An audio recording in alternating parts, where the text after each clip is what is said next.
Bom dia, boa tarde, boa noite. Quem fala aqui é o Renan e você está no canal Broken Games. Depois da gente comentar aqui no canal recentemente, né, sempre basicamente falando sobre a questão de aumento de preços, aí vai a Nintendo sobe mais um pouco, vai a PlayStation e também sobe mais a Sony. Agora temos a Microsoft não subindo, né, mas realizando uma diminuição da sua força de trabalho de 4% em nível global. O que a gente fala que é um layoff, né? Vamos trazer as palavras certas, uma demissão em massa, que você coloca um layoff ali para dar uma maquiadinha. E a questão é que nessa leva de demissão, o Xbox também foi afetado. Os estúdios do Xbox também foram afetados. Então vamos comentar aqui sobre isso, escrever matéria para o site do Mega, né? E vocês conseguem conferir lá www.megascopio.com.br. E, cara, é assim, já tacando direto, o que aconteceu foi que o novo Perfect Dark foi cancelado, Everwild também, e junto com isso, o estúdio do The Initiative foi cancelado. Se não me falha a memória, o The Initiative ele foi um estúdio desenvolvido não, né? Anunciado ali em final de 2023, começo de 2024, talvez possa estar errando a data, mas foi entre esses anos aí. E o que acontece é que ele não teve nem tempo de entregar um jogo. Foi dado para ele o Everwild e também o novo Perfect Dark. Perfect Dark já é uma franquia bastante clássica. Ela é uma franquia que ela é da Rare. Então, isso seria um reviver aí para essa franquia como um todo, o que eu tava bastante empolgado. Não que eu seja o maior fã de Perfect Dark, mas eu joguei o Perfect Dark que está disponível na retrocompatibilidade do Xbox. É um jogo divertido e quando a gente pensa nele com a parte da tecnologia atual aplicada, seria um jogo do cacete. Só que não vai acontecer, o que tudo indica, justamente por conta desses 4% do corte da Microsoft a nível global. O estúdio foi fechado. E esses projetos cancelados, assim como outros que não foram anunciados e que não chegaram nem a ser divulgados. O que a gente não sabe é se esses projetos irão passar para outras mãos, justamente porque se já estava em desenvolvimento, outro estúdio poderia assumir o projeto, tocar para frente, se vê que ele tem uma certa rentabilidade e que traria uma variedade de jogos maior, que eu acho que talvez aconteça, ou esse sou eu falando que, porra, estou torcendo para que isso ocorra. Mas tem um outro ponto que a gente tem que tocar nessa questão de encerramentos de estúdios e demissões, que é a parte humana, né? O fator humano disso tudo. Porque o que a gente mais vê, por exemplo, quando a gente fala, o Facebook realizou uma demissão, a Google realizou uma demissão, Microsoft realizou demissões, cara, não necessariamente que elas talvez precisassem fazer isso, sabe? Porque se você parar para ver os lucros que a indústria de videogame como um todo teve, foram lucros muito altos. O Xbox com o Game Pass, só com o Game Pass, anunciou um lucro exorbitante. A Microsoft como um todo, a gente pensa Microsoft, Xbox. Só que se você olhar como um todo, ela tem muito serviço, tem o Adobe Atmos, tem os sistemas operacionais, tem os softwares e etc. Então, assim, o modelo de negócio da Microsoft, ele é extremamente variado. E quando eu falo aqui Microsoft, vamos estender também para Facebook, para Google e lá vai pedrada, tá? Então, o que acontece? O grande problema é que eu sei que as empresas não estão produzindo jogos, não estão produzindo jogos por caridade, não estão produzindo seus serviços para olhar para o consumidor, passar a mão na cabeça e oferecer para eles. Só que o que acontece é, todas as empresas são de capital financeiro. E fatalmente, por ser de capital financeiro, se você teve um lucro X aqui, o acionista, no final da linha, o engravatado, ele não vai querer o mesmo X, ou o X mais 0,25, ele vai querer 2X. Então, para isso, um movimento que é bastante comum de se ver nesse mercado e em muitos outros, quando você quer valorizar ações de uma empresa, é você cortar funcionário, fechar estúdio E nisso, quem toma no cu é quem tá na parte mais embaixo da cadeia de produção. É justamente a galera que vai produzir esses jogos, que vai desenvolver. E depois a gente tem que aguentar umas declaração bosta, como quando foi a venda do estúdio do Hi-Fi Rush, que eles venderam a Tango Gameworks e depois falaram assim, não, nós precisamos de estúdios que façam bons jogos single player, como o Hi-Fi Rush. Mas cacete, você tinha um estúdio na mão, você achou mais lucrativo a curto prazo fechar e vender ele. Felizmente, nesse caso, eu creio que muitos funcionários, ou quase a totalidade deles, foi realocada para o novo comprador, que continuou sendo um estúdio de jogos.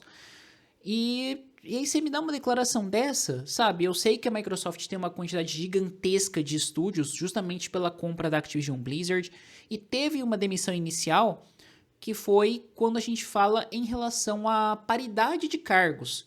Então, por exemplo, a Activision Blizzard tinha um gerente de projetos, um arquiteto disso, um desenvolvedor especializado nisso, naquilo, e muito mais em nível gerencial, eu digo, tá? E estava batendo com o que já existia aqui. Então, nesse caso, digamos que é, entre aspas, comum você falar, ok, como esse setor vai englobar este, a gente tem que tomar uma decisão de quem vai estar num cargo de liderança, de quem vai estar num cargo XYPTO. Então, nessa situação, você fala, tá, é meio a contragosto, é uma galera que ganha para um cacete, e você fala, tá, beleza. Mas quando chega nesse 4% mundial, pro mercado, para aquela galera que coloca dinheiro, que investe, isso soa muitas vezes como um corte de custos ou uma melhora de desempenho. E que nem sempre é verdade, porque o que você faz no fundo é sobrecarregar as pessoas que estão trabalhando.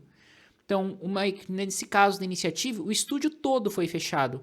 Supondo que a Initiative desse suporte em desenvolvimento de outros jogos, cara, esse trabalho que a Initiative estava fazendo vai para outro estúdio, sabe?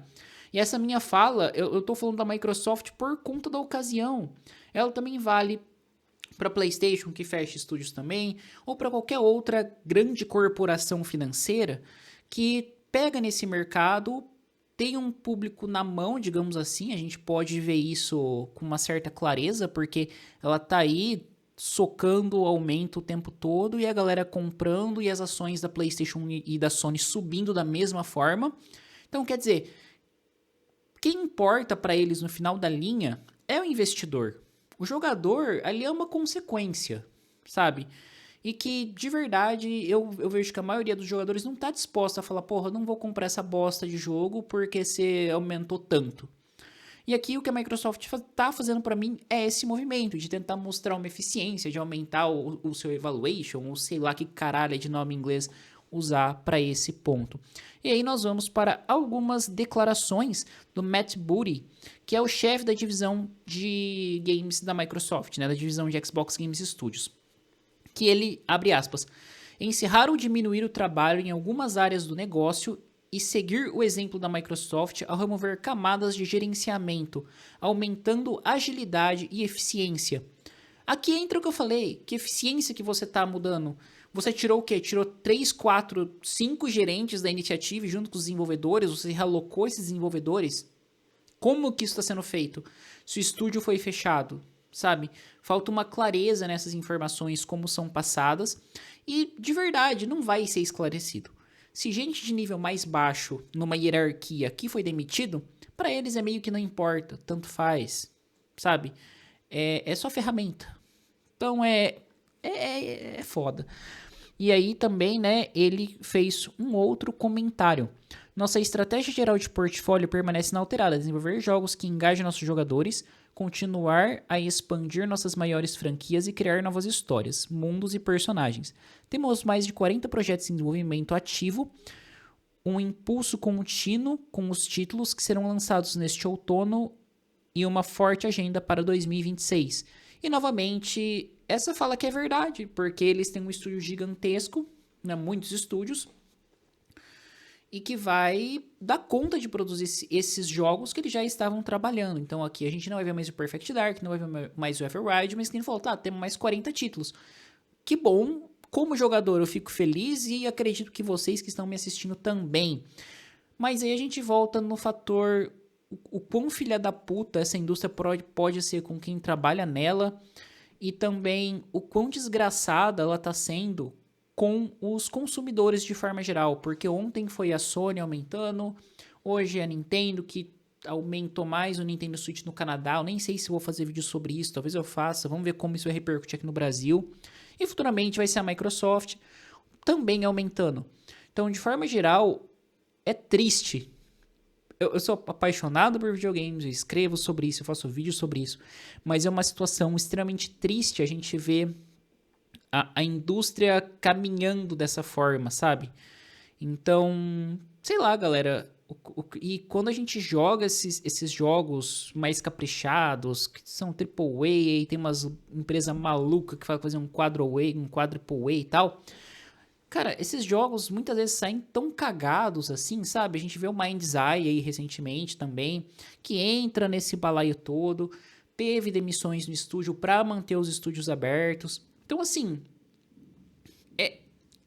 e no fundo, são decisões de pessoas engravatadas que produzem um jogo ruim e culmina que essa galera ruim que tomou essas decisões se beneficiem a custas dos outros que vão ser mandados embora na parte mais baixa. Aqui o que a gente está vendo vamos remover e aumentar a eficiência, o que acaba sendo bastante contraditório, porque eu não duvido que daqui a uns dias o Matt Booty chega e fala: precisamos de jogos como Perfect Dark, trazer clássicos de volta. Aí você lembra do que eu comentei sobre a Tango Gameworks e remete a, caralho, vocês tinham isso na mão, sabe? Mas é uma ganância. É uma ganância que vai matando aos poucos, que vai consumindo o jogador, até muitas vezes fazer ele realmente desanimar de jogar e mandar tudo isso pra casa do caralho. Mas bom, eu vou ficando por aqui. Vídeo chato, mas que eu acho importante a gente discutir esse tema, porque toca na gente como jogador, tá ligado? Então não adianta a gente ficar naquele casulo de não, só quero saber do meu joguinho, não vou discutir preço, não quero discutir o que tá acontecendo na indústria. Eu não sou investidor. Só que a partir do momento que ações como essa, que beneficiam quem eles aparentemente acabam beneficiando, e impede que projetos cheguem até a gente como jogador, ou acredito que muitos esperavam Perfect Dark, são assuntos que a gente tem que discutir, que a gente tem que debater e entender como o mercado se movimenta para, por exemplo, muitas vezes sim tentar promover um boicote, de falar, caralho, eu não vou comprar essa bosta de jogo, não vou assinar essa merda de serviço. Então, são movimentos que, como jogador, que a gente pode fazer, ao invés de ficar gritando no Twitter, ficar tentando organizar e continuar pagando os preços que a gente tá pagando, sabe? Então é um vídeo chato. Mas é isso aí, vou ficando por aqui. Espero que vocês tenham curtido. Se inscrevam no canal, ativem o sininho. Dê um like, que ajuda bastante na divulgação. E vocês ficam por dentro de tudo que for sendo lançado por aqui. Nos comentários, fala o que vocês acham dessa situação como um todo. A opinião de vocês é sempre bastante interessante. E sugestões para futuras temáticas são sempre muito bem-vindas. E só lembrando, toda a minha fala, como jogador, também é bastante contraditória, então eu acho normal a gente cair em contradições, sabe? Nesse aspecto, sem tirar sarro de ninguém que, criticou o serviço e continua assinando. É foda. Tem gente que criticou o preço possivelmente de Death Stranding e comprou o jogo, que criticou a PS Plus e continua assinando. Se tiver um aumento do Game Pass, eu me coloco nesse ponto de contradição também, porque eu gosto do Xbox, eu gosto dos jogos e muito provavelmente eu não vou parar de jogar. Então é uma reflexão que a gente tem que tentar fazer, e se conscientizando sobre isso, sobre esses movimentos, mas ao mesmo tempo entender que ninguém aqui é paladino de nada e a gente tá exposto a essa contradição, sabe? Então é uma coisa que não tem muito como a gente escapar. Então, o que basta mesmo, só para encerrar o vídeo e não ficar enrolando, né? Por mais que eu já esteja me estendendo demais, é a gente sim tocar no assunto, é a gente discutir e cada um sabe o que faz, no final das contas. Mas a gente não pode deixar de falar e deixar de atrás desses assuntos e colocar isso debaixo do tapete como se não tivesse acontecendo. Vou ficando por aqui e até a próxima.